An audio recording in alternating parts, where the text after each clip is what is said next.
রাসূলুল্লাহ সাল্লাল্লাহু আলাইহি সাল্লামের মর্যাদা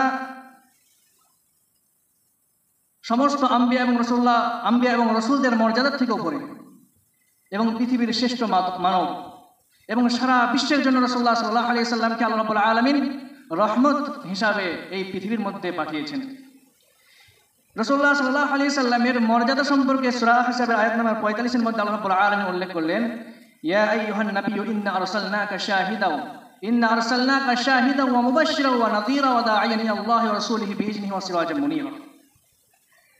ইয়া আইয়ুহান নাবিয়্যু ইন্না আরসালনাকা শাহিদাও ওয়া মুবাশশিরাও ওয়া নাযীরা, হে নবী আমি তোমাকে প্রেরণ করেছি, আমি তোমাকে পাঠিয়েছি কিসের জন্য? ইন্না আরসালনাকা শাহিদাও, সাক্ষীর জন্য, ওয়া মুবাশশিরাও, সুসংবাদদাতা হিসাবে, ওয়া নাযীরা, এবং সতর্ককারী হিসাবে, ওয়া দা'iয়ান ইলাল্লাহি বিইذনিহি, এবং আল্লাহ রাব্বুল আলামিনের অনুমতিতে আল্লাহ রাব্বুল আলামিনের দিকে আহ্বানকারী হিসাবে, দাঈ হিসাবে, ওয়া দা'iয়ান ইলাল্লাহি বিইذনিহি ওয়া সিরাজাম মুনীরা, এবং প্রজ্জ্বল আলোকিত হিসাবে। এই আয়াতের মধ্যে আল্লাহ রাব্বুল আলামিন রাসূলুল্লাহ সাল্লাল্লাহু আলাইহি সাল্লামকে পৃথিবীতে পাঠানোর একটি উদ্দেশ্য এবং কয়েকটি উদ্দেশ্য উল্লেখ করেছেন। তার মধ্যে উল্লেখ করেছেন রাসূলুল্লাহ সাল্লাল্লাহু আলাইহি সাল্লামকে পাঠিয়েছেন শাহিদান, সাক্ষ্য হিসাবে।